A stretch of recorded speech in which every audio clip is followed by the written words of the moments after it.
Hi dears, welcome back to my channel. So I am back with more PhD related videos, and in this video I will be giving some informations about coursework, also about PhD supervisors and how to deal with PhD supervisors, etc. Coursework is the compulsory work every PhD students must do for completing their PhD successfully. It is usually done during first 6 months of PhD process. It usually involves studying some specific subjects like foundations of research and publication ethics, research methodology, research writing and presentation.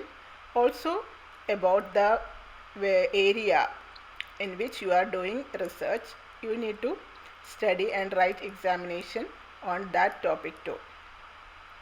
So who should do coursework? I told everyone who joined for PhD must do it, even if you are a part-time student or full-time student.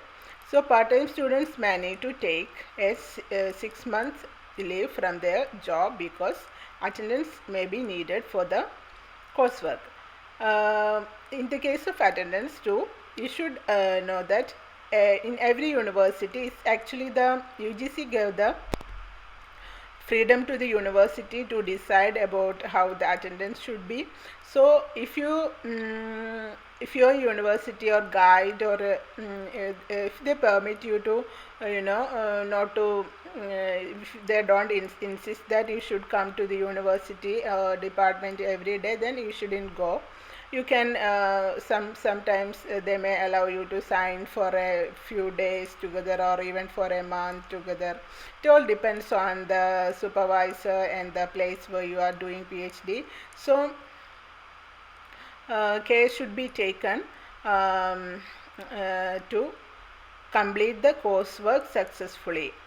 And also main things needed to consider is that you shouldn't spend your whole time for the coursework because its marks and all is not much considered.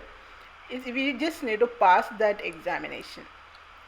In the final PhD degree, your marks of coursework will not be mentioned. It will be mentioned that you just got a PhD. So it's not wise enough to spend your lots of time studying for coursework, but yeah, you just need to try to pass with good marks.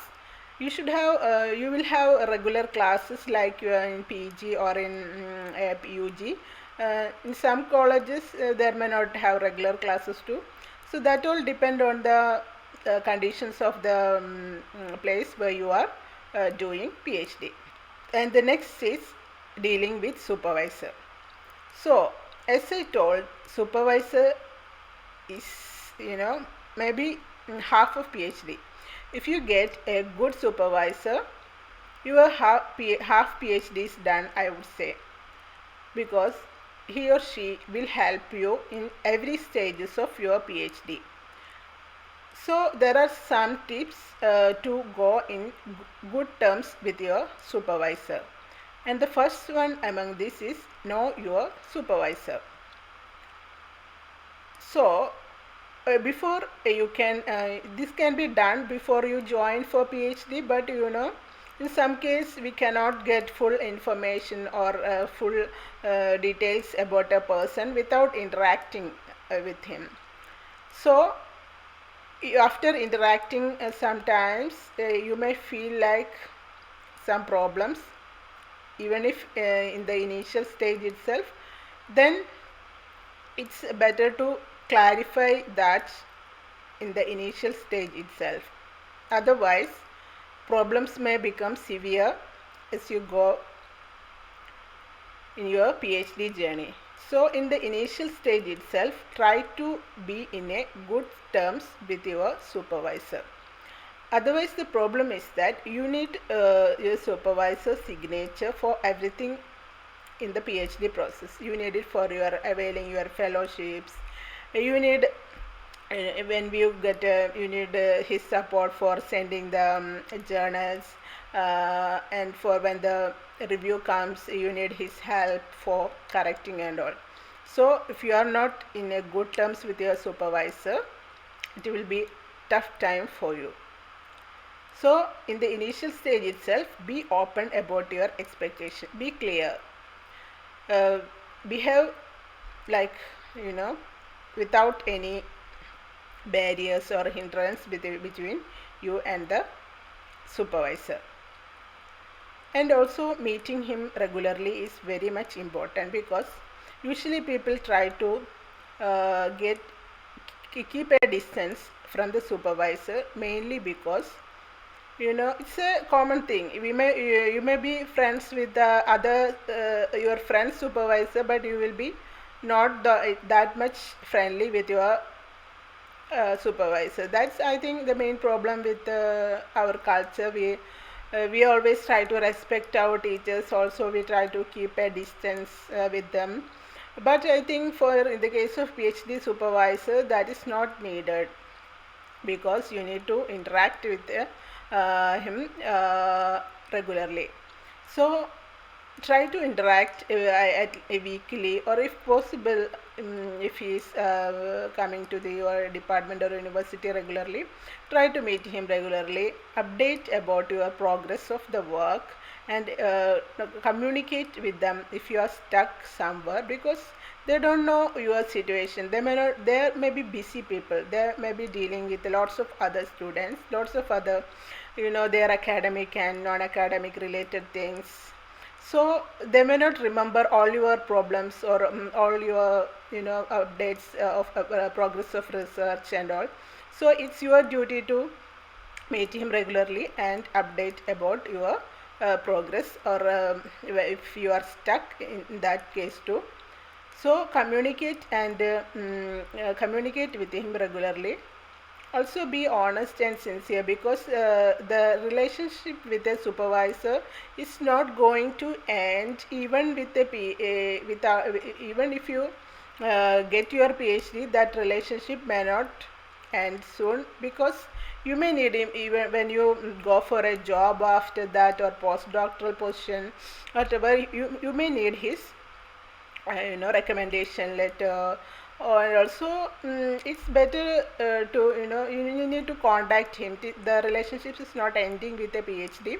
You may need to contact him in future too. So always try to keep in good terms with the supervisor. But I know it's not an easy job, because there are some toxic supervisors too, who are very difficult to deal with. So in that case, PhD becomes really tough. But you should understand that it's our need. We came for a PhD. We should take it. So if it is small problems, try to ignore it. And if he's really toxic, then you don't need to be very much adjusting, and don't think that you are a PhD student, I should obey whatever he is telling. No need of that. We are all human beings. We have our own respect and dignity. So if you are feeling something is something very bad experience from him, you can just tell him. You can communicate him that I am not okay with this. Usually normal people, then they may not repeat this that again. So keep a good relationship with supervisor. This is a very crucial thing. And it's better to some people like to keep them updated about everything, communicate with them everything. So it's your it's like a people management skill. You should understand according to the nature of them too. If they are not trying to if they don't like to be friendly with you, you don't need to go to become friendly with him too. So behave according to his or her character or relationship with you. Hope you find the video useful, and if you like the video, please like and share. Also ask your questions in the comment section, and subscribe to my channel if you haven't done it before. So I will be back with more PhD related videos. Till then, bye bye.